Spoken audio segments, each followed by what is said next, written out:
Hey y'all, how you doing today? Today we're going to be talking about ZIV because I feel like he gets crazy mixed like reactions, suggestions, reviews, and I think it's because people are kind of, viewing him as a nuker or just trying to build him wrong, and he can be kind of a complicated unit to build. So what I want to do is I want to go into a deep dive of his contract, break down his abilities one at a time, and then explain to you, in real time how some of his abilities might be effective in some areas and not so effective in other areas. So without wasting any more time, let's just go ahead and jump into ZIV's contract. So the first thing I want to go ahead and point out before we go ahead and jump into like the normal rotation that we usually do, notice his attack base stat is 41, right? Siam 46, Examino 43, Miles 47, Tarak 48. He has a very low base attack.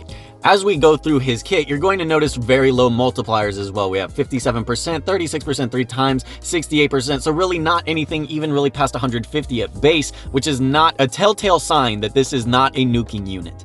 We'll go ahead and look at the star rating. He's a 3.6. People seem to revere him as a very, iffy kind of character, but whenever you get amongst higher ranked players, everyone has a general consensus that he's almost a requirement for a lot of PvP content. He's pretty much a requirement to do a lot of, underground refinery, a lot of PvE content that isn't possible. He makes it into a cakewalk. We're going to do it in a little bit of a different order. Sometimes we do kit and then card. This time we're going to be looking at his card first because this is his intense selling point right here. ZIV's SSR skill card, once you have this SSR card, he decreases the enemy's attack bar by 100 when you land a critical hit. So just going ahead and putting this out there so that we can gauge some of his kit based off of this information as well.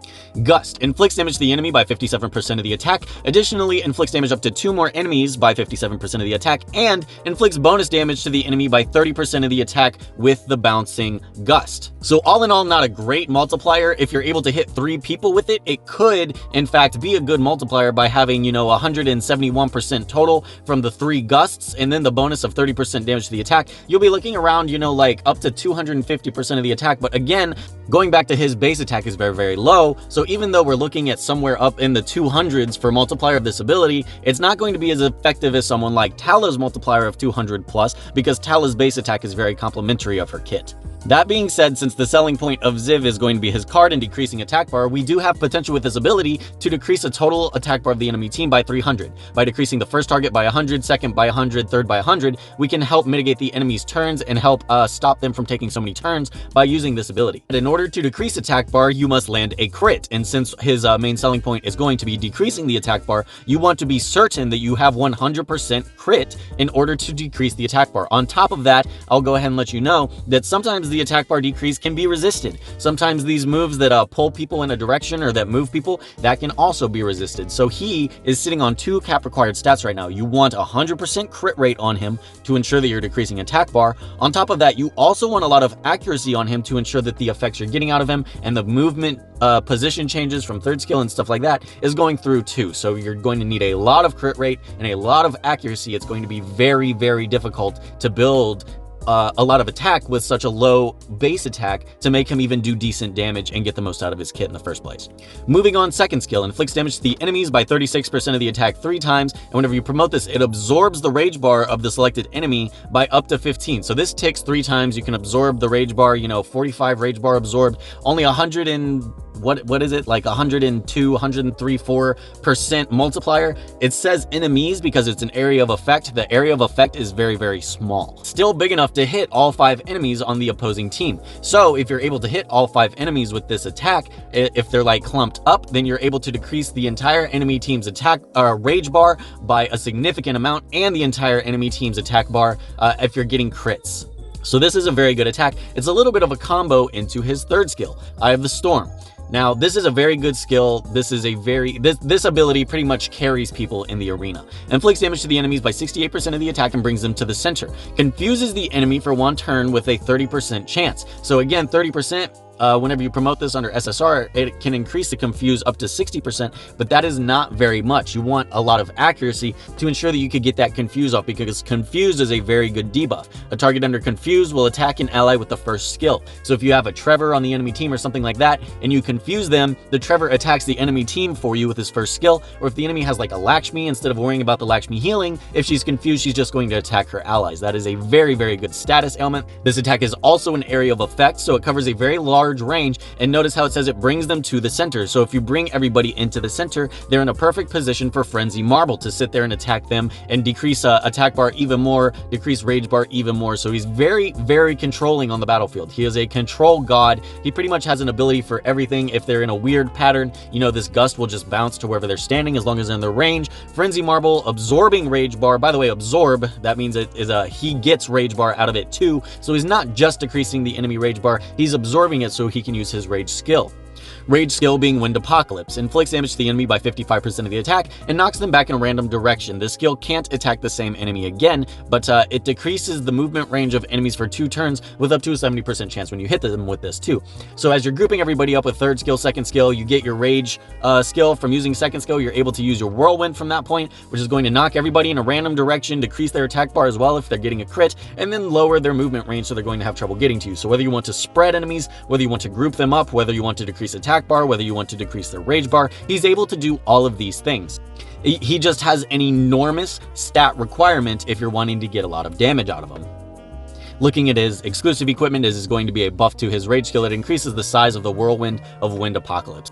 And one last key factor I want to point out, if you go into his abilities, you see we have attack speed able to be increased and we have effect accuracy able to be increased. Being able to increase your attack speed under an ability is massive, especially with one of these turn 1 control units like this. Having this at triple S maximum is going to make him very easy to build for speed. So, but also on the other side of that same coin, speed is going to be another stat that he's going to be very needy of. He's going to need a lot of speed. So you're needing a lot of speed, you're needing a lot of effect accuracy, and you're needing a lot of crit rate already. That's 3 huge stats that aren't the easiest ones to max out, aren't the easiest ones to get your requirement of, and he needs all 3 of them. And he does not have crit rate as an ability. So while you can buff up his effect accuracy a little bit with the ability, buff up his attack speed a little bit with the ability, while those are both really good, you are lacking the crit rate ability. So you will need to get 100% crit rate in him from his substats, or if you have the Ranger talent maxed, you'll have 10% crit right off the bat, so you'll need to get upwards of 90 in order to make sure he's critting.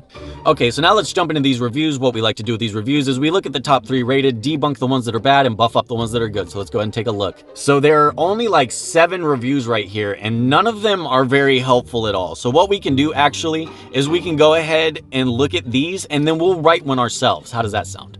So this one quite strong but kind of slow. I'll go ahead and count this one because it's at 9 upvotes. I have no idea what you're talking about.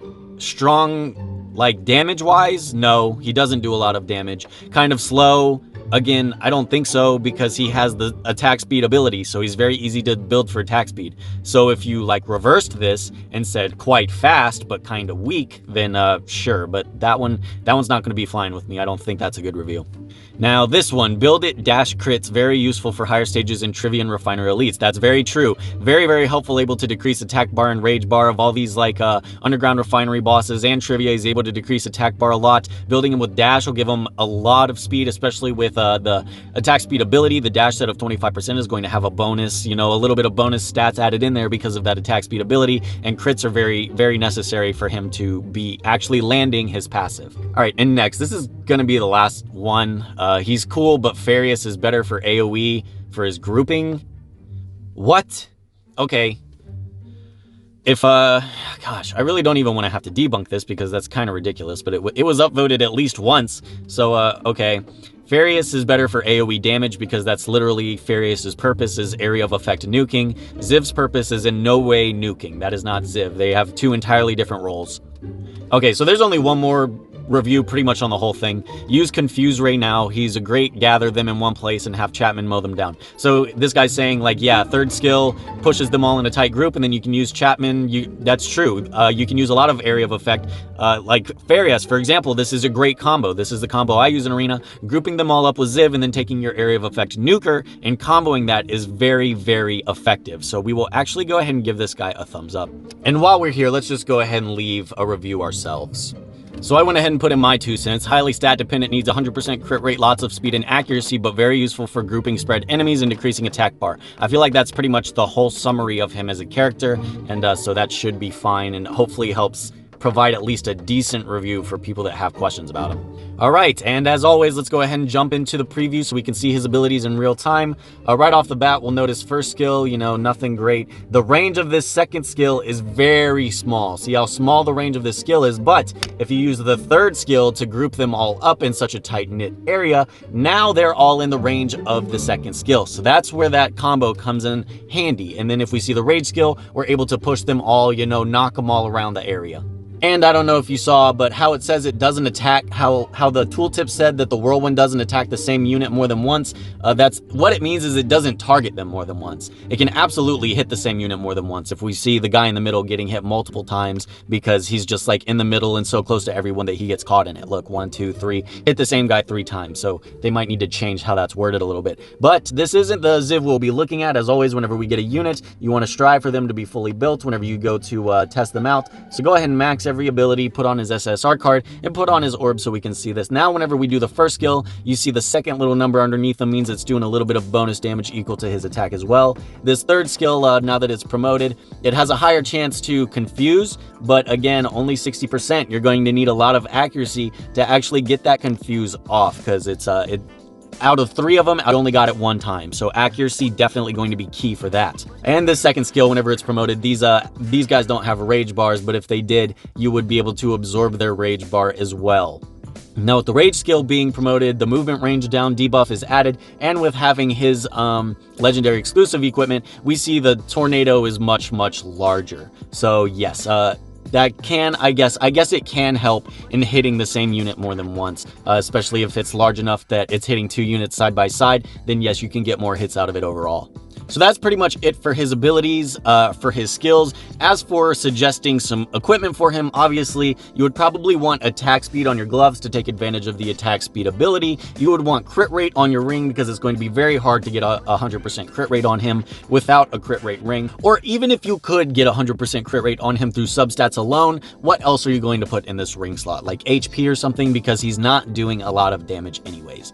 And last, for the shoes, I would actually suggest effect accuracy, or if he's dying too quickly, HP percent. Just make sure you have high attack speed subs on all of your equipment and 100% crit rate. Mine is only at 80%, and that does mess me up. Don't get it twisted. That does indeed mess me up sometimes. But yes, those are the equipments I would recommend most of all. Dash sets for bonus speed, raid sets for bonus crit rate, or conquest sets for bonus accuracy. Now, for the top 3 rage cards I would suggest for him, we'll go ahead and I'll suggest to you 3 rage cards that might be good building to put on your ZIV. So one that I would suggest would be the Speed Supplement Rage card. Increases the attack bar by 150 when the battle begins. Since he already has such a high attack speed, he already has that attack speed ability, you're probably going to be wanting to put him on dash sets. He's a very good unit to be taking first or second turn to group everybody up so that you can debuff everybody at once with AoEs, or you can attack them all at once with area of effect attackers. This is going to be a good rage card to make sure that he's getting consistently either turn 1 or turn 2 within your rotation.